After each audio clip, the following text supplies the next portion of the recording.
Assalamualaikum warahmatullahi wabarakatuh. Alhamdulillahirabbil alamin wa bihi nasta'in ala umurid dunya waddin. Wassalatu wassalamu ala asyrafil anbiya wal mursalin sayyidina wa maulana Muhammadin wa ala alihi wa sahbihi ajma'in, amma ba'du. Sebelumnya perkenalkan, nama saya Faizan Nur Afifah dari kelas 3A Prodi PAI di STAI Al-Hikmah Jakarta. Di sini saya akan memenuhi tugas dari mata kuliah Metodologi Studi Islam yang diampu oleh Bapak Dr. Haji Anis Mashkur, SAGMA.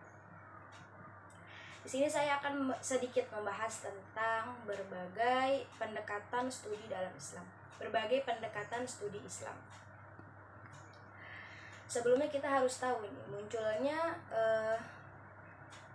berbagai pikiran yang ada, munculnya berbagai gagasan yang ada dalam Islam ini menjadi salah satu bukti bahwa studi hukum Islam ini mengalami perkembangan yang dinamis. Jadi memang hukum Islam ini mengalami perkembangan, tandanya adalah adanya berbagai pikiran dan gagasan yang muncul, dimana setiap ada perkembangan zaman, di setiap ada perkembangan zaman ini pasti muncul berbagai masalah, muncul berbagai pertanyaan-pertanyaan yang dimana pertanyaan dan masalah ini harus memerlukan solusi dan jawaban. Nah, solusi dan jawaban ini pasti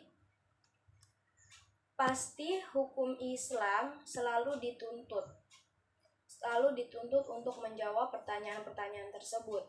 Jadi setiap ada masalah yang memerlukan solusi, pasti di situ hukum Islam dituntut untuk bisa menjawab pertanyaan-pertanyaan tersebut. Sehingga Islam ini disebut memiliki cangkupan yang sangat luas, karena memang pada kenyataannya hukum Islam selalu bisa menjawab pertanyaan-pertanyaan yang muncul tadi, selalu bisa menjawab pertanyaan-pertanyaan dan memberikan solusi pada perkembangan tersebut.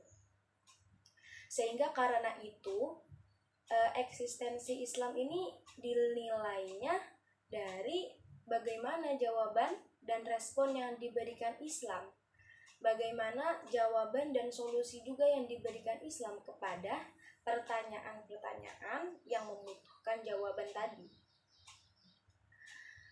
Selain hukum Islam yang mengalami perkembangan, ilmu Islam yang mengalami perkembangan, bisa dilihat juga bahwa ilmu pengetahuan pun mengalami perkembangan yang dinamis. Jadi keduanya ini mengalami perkembangan yang dinamis.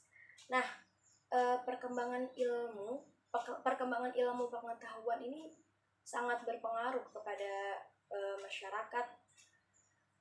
Kemudian mengapa? Karena memang ilmu ini harus bisa membaca situasi masyarakat, harus bisa tahu masyarakat ini lagi ada masalah apa. Itu ilmu pengetahuan yang sangat berpengaruh di dalamnya. Kemudian begitupun sebaliknya, bahwa masyarakat yang harus menggunakan ilmu dan membutuhkan ilmu pastinya untuk mendapatkan jawaban, menyelesaikan berbagai masalah yang ada. Tanpa disadari juga, ilmu dan masyarakat ini saling berhubungan dan saling berkaitan, karena memang setiap ada masalah atau membutuhkan solusi, pasti larinya adalah awalnya ke ilmu. Harus bisa menjawabnya, harus bisa memberikan solusinya, menyelesaikan masalahnya ya menggunakan ilmu. Kemudian dari kedua ilmu yang tadi dibahas, ada ilmu pengetahuan dan ilmu agama, dapat kita mengerti, dapat dipahami bahwa kedua ilmu ini sebenarnya saling berkaitan dan saling berhubungan. Jadi ilmu agama dan ilmu pengetahuan ini saling berhubungan dan saling berkaitan. Juga saling menjadi satu untuk bisa menjawab pertanyaan-pertanyaan dan masalah-masalah yang dihadapi manusia. Memberikan solusi, menjawab masalah-masalah, pertanyaan-pertanyaan ini menjadi satu ilmu Islam, ilmu agama, dan ilmu pengetahuan. Namun memang pada kenyataannya, faktanya ilmu umum ini masih terpisah dengan ilmu agama. Masih terpisah dalam menyelesaikan masalah di masyarakat. Buktinya memang masih ada banyak karya-karya kitab hukum Islam yang hanya menggunakan pendekatan normatif. Jadi berpatokannya ini dengan hukum syariat dari Allah. Sedangkan di sini dijelaskan bahwa penelitian yang dilakukan oleh Muhammad At-Tomullah menyebutkan juga bahwa hukum Islam ini tidak dapat berkembang. Hukum Islam tidak dapat berkembang tanpa adanya ilmu umum, tanpa adanya ilmu pengetahuan. Dan untuk bisa mencapai suatu hasil yang baik dalam menjawab pertanyaan tadi yang muncul di masyarakat, memang perlu adanya interdisipliner antara ilmu agama dan ilmu umum. Sebelumnya interdisipliner suatu studi hukum Islam ini memang sangat signifikan. Ada banyak pendapat atau banyak argumentasi yang menyatakan hal tersebut. Mengapa? Memang alasannya ada banyak ya. Alasan yang pertama ini memang karena kita tahu bahwa hukum Islam ini sebenarnya tidak dapat berjalan sendiri tanpa adanya ilmu umum. Tanpa adanya ilmu pengetahuan, ilmu Islam ini tidak dapat berjalan sendiri untuk menyelesaikan masalah masyarakat, untuk menjawab pertanyaan masyarakat tadi. Dan juga hukum Islam ini tidak dapat dipahami dengan hanya mengandalkan satu sudut pandang. Tidak dapat dipahami dengan hanya mengandalkan satu sudut pandang saja. Jadi begini, ketika masalahnya adalah sosial budaya, ketika masalahnya adalah soal budaya, mungkin ya contohnya adalah soal budaya, maka pendekatan yang dilakukan untuk menjawab soal budaya tadi itu ya metode penelitian budaya. Jadi harus sama. Begitupun juga misal masalahnya adalah masalah sosial, maka yang harus dilakukan ini adalah metode penelitian sosial. Jadi antara masalah dan metode ini untuk menyelesaikan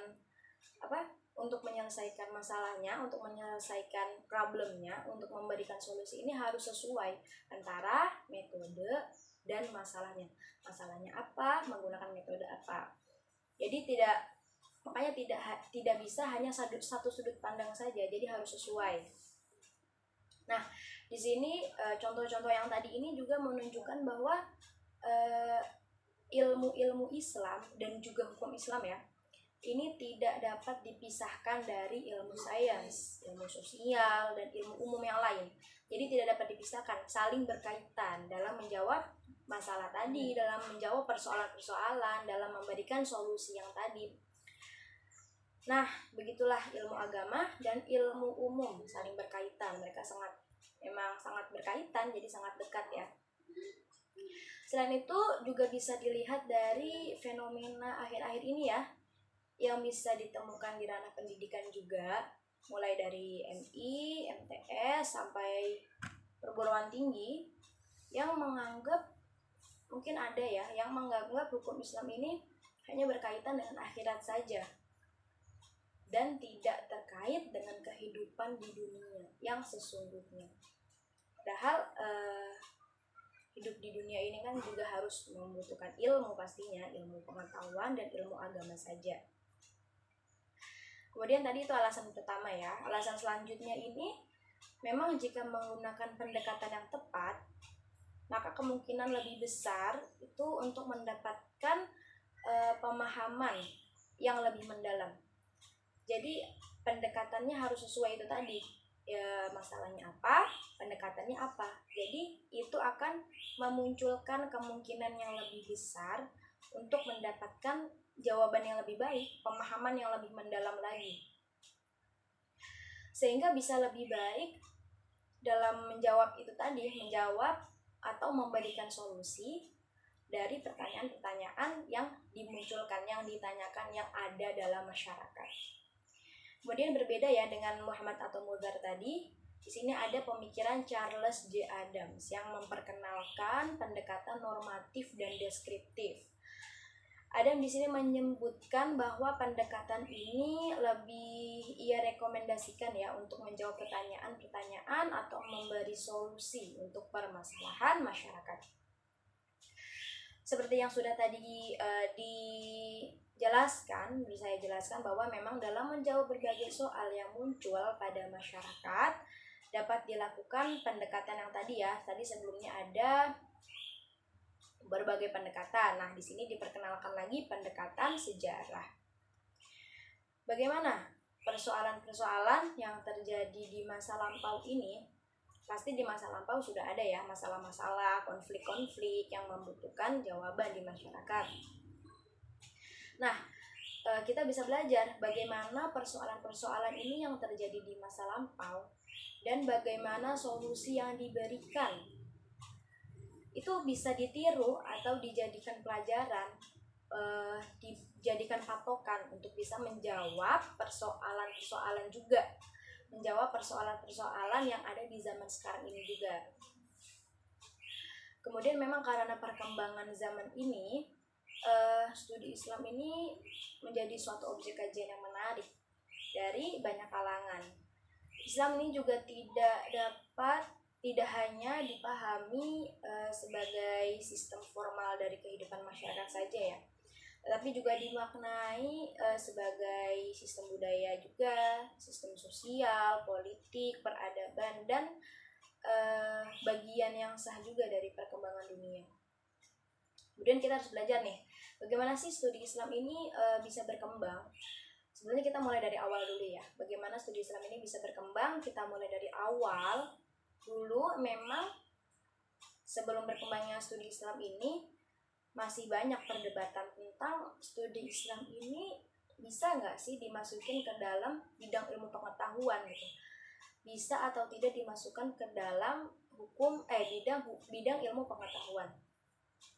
Karena memang kita bisa lihat dari sifat dan karakteristiknya bahwa ilmu pengetahuan dan ilmu umum memang berbeda. Ilmu pengetahuan dan ilmu agama memang berbeda. Ya, memang berbeda. Kemudian setelah itu juga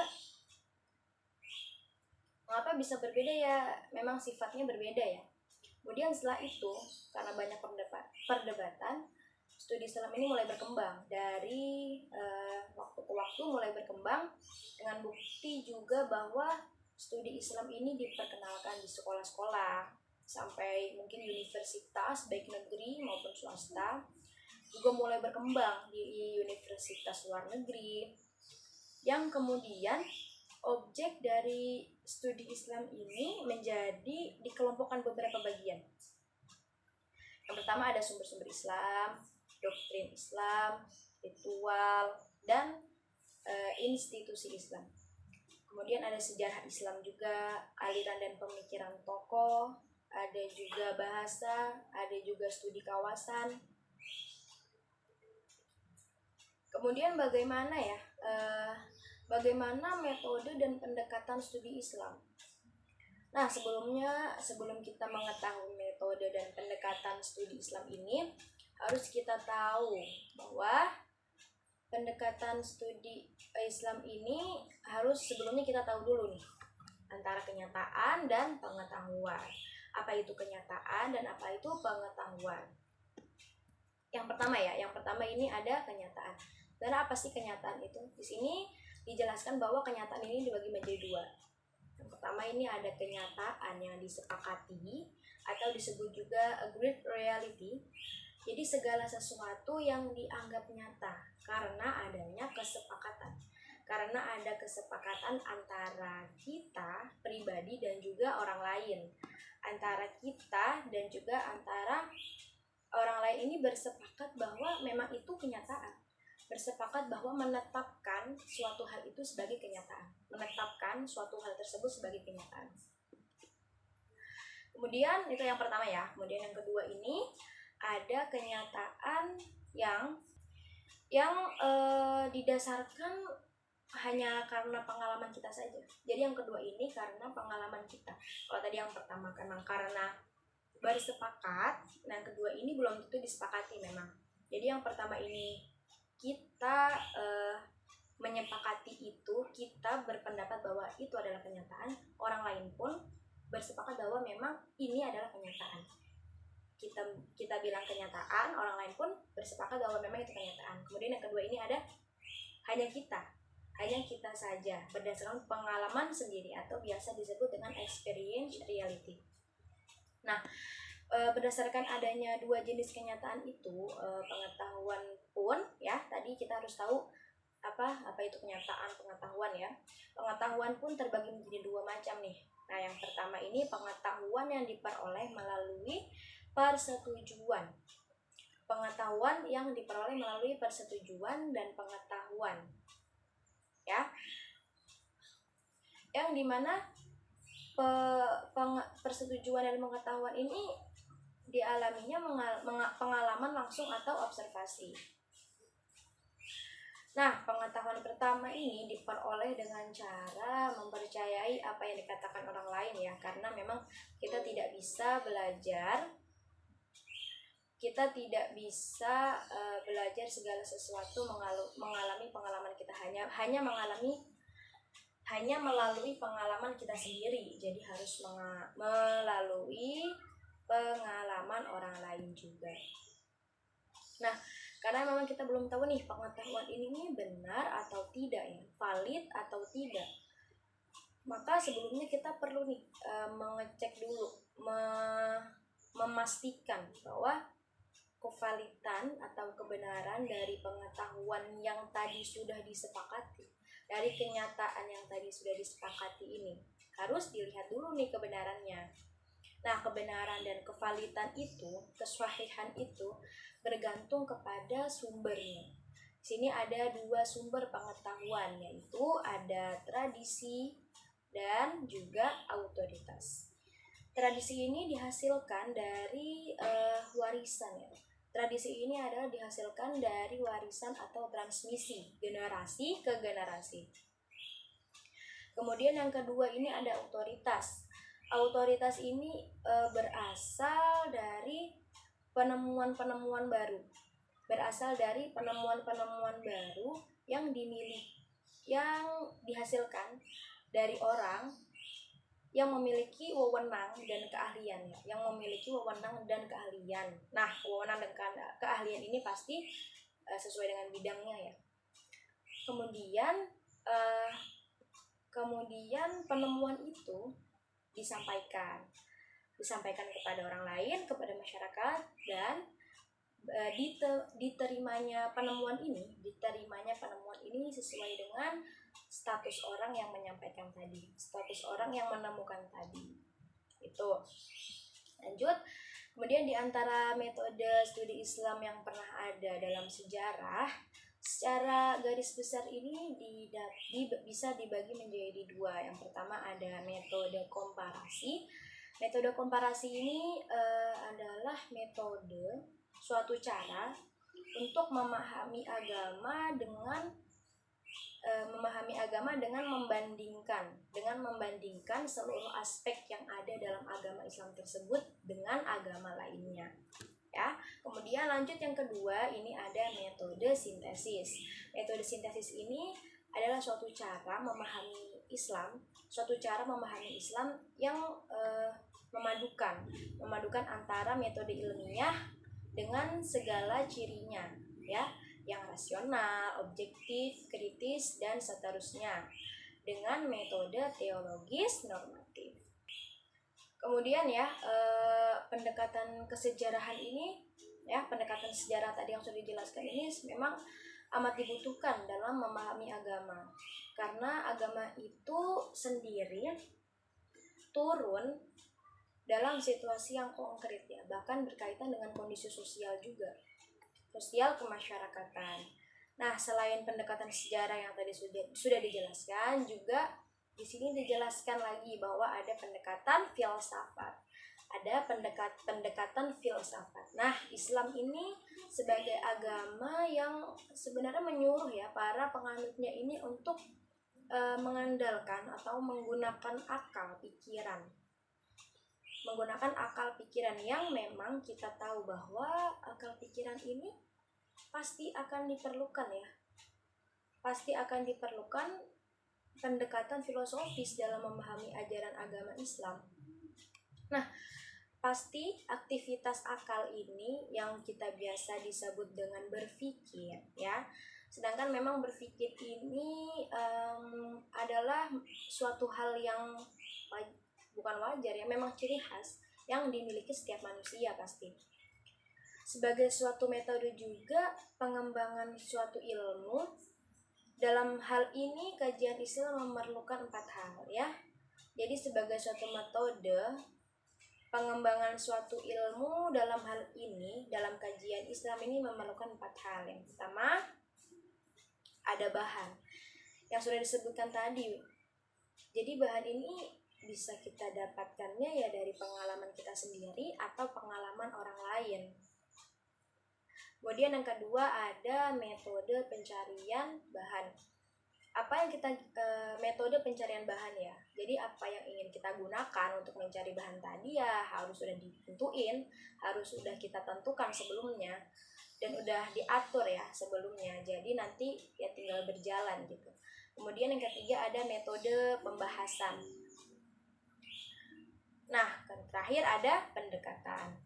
Kemudian memahami Islam dengan sudut pandang kefilsafatan dimaksudkan untuk dapat melihat suatu permasalahan yang ada dalam Islam dari sudut tinjauan filsafat dan berusaha untuk menjawab dan memecahkan permasalahan itu dengan menggunakan metode analisis spekulatif. Sehingga memang pada gilirannya Islam sebagai sebuah agama yang berisi nilai-nilai, ajaran-ajaran, prinsip-prinsip, norma-norma hidup yang bersifat manusiawi dan universal dapat dipahami dengan baik dan benar. Baik, mungkin cukup sekian dari saya. Kurang lebihnya mohon maaf. Wabillahi taufiq wal hidayah. Wassalamualaikum warahmatullahi wabarakatuh.